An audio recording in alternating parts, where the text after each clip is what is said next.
Alright, so let's get on to the summer routine, shall we?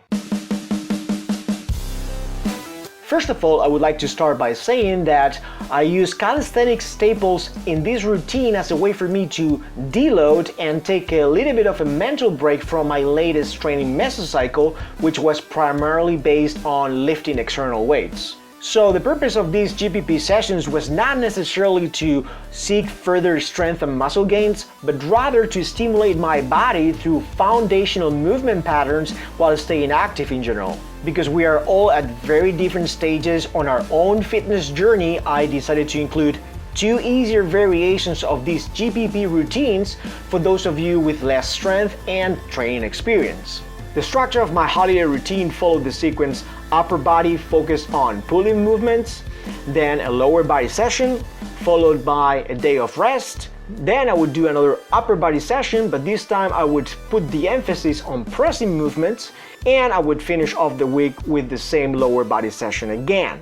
The first exercise is a version of a chin-up where the athlete actually travels across the true full range of motion of a vertical pull. Bringing the chin above the bar is the default way of standardizing the count during pull-ups and chin-ups, and that's fine.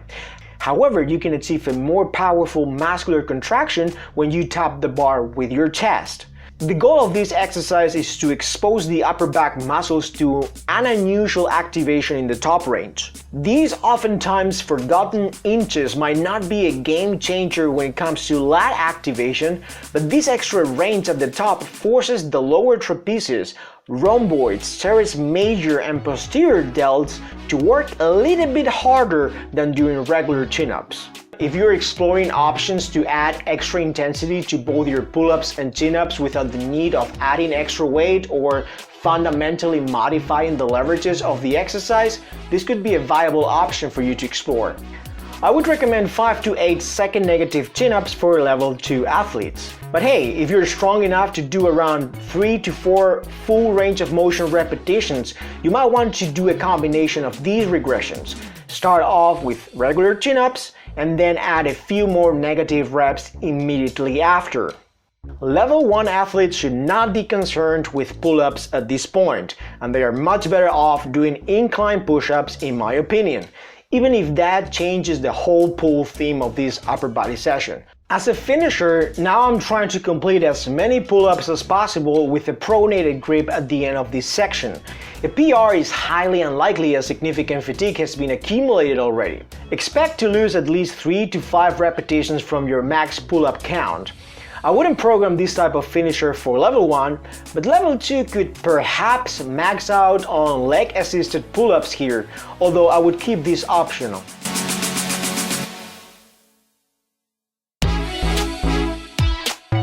The next exercise is a move you won't see many people do, but this is actually the calisthenics version of a straight arm pull down or a dumbbell pullover lying on a bench. In both cases, either with a pulley or on a bench, your body is static while your arms move. In calisthenics, however, your arms are fixed to either a bar or the rings, and it's the rest of your body mass that moves in space.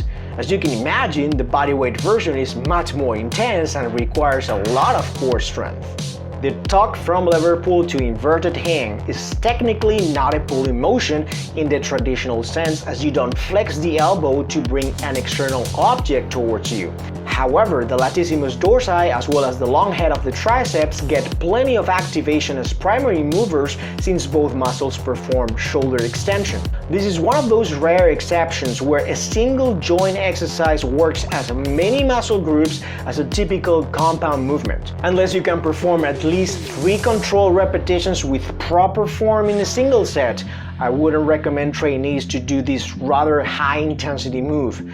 Both trainees at level 1 and 2 would skip this exercise altogether. But no worries guys and girls, I won't leave you hanging.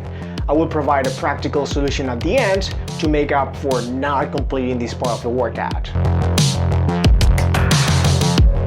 I'm using another finisher set to accumulate more training volume in a vertical pulling capacity, which is a movement that I haven't practiced much during my last training mesocycle.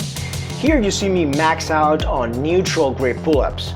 Once again, given how much punishment I've already taken so far, this is not the time for PRs. I'm only trying to stimulate both my arms and upper back a little bit more. Individuals doing level 1 and 2 versions of this workout would also skip this finisher set. Okay, so far I've shown you a vertical pull exercise and a shoulder extension exercise. Now it's time for horizontal pulling, meaning inverted rows. Also known as Australian pull-ups, inverted rows done with a straight bar or with rings are one of those old school exercises that never go out of fashion. Alongside the push-up, in my opinion, the inverted row is where the biggest progress will be made as a novice to build foundational strength in your upper body and arms. Both levels 1 and 2 should find an angle where they can perform 10 to 15 repetitions of ring rows. You can adjust the height easily and find the right intensity for you. Contrary to what I'm doing here, I would love to see both level 1 and 2 increase the number of sets of inverted rows. Instead of performing 3 sets total, go ahead and do 4. Here is where your foundation is built. You should spend a little bit more time practicing a pulling movement that allows you to accumulate a much greater volume of concentric repetitions in the same amount of time that what pull-ups would otherwise. To finish things off, I'm revisiting the basics by addressing the initial portion of a pull-up, which is the transition phase from a passive hang to an active one. This isn't the fancy stuff that is gonna get you a lot of likes on your social media platforms. But this is even better. This is where your journey towards your first pull-up actually begins. And even if you have a base of strength and you can perform multiple pull-ups already like me, we are all going to benefit long-term from including an exercise that targets scapular strength from a hanging position. But this is all the more important for both novice and beginners. My experience as a personal trainer has shown me that most people lack sufficient grip strength for their own body weight.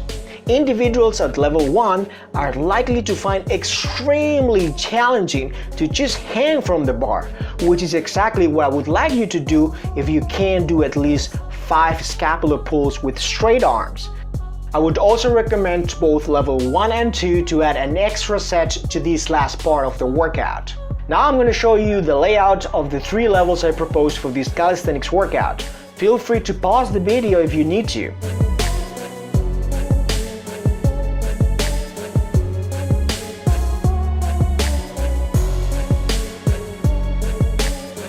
Alright, that's all for today. I'll be showing you the other sessions in 2 separate videos. They'll be up in the next few days. If you don't want to miss the upcoming content, make sure to subscribe to the channel and click on the bell to get notified every time I release a new video. And more importantly, if you feel like you learned something new or you found value in today's video, I would appreciate if you could drop me a like. Stay fit, stay strong, give me a thumbs up and subscribe to the channel for more gains. Peace!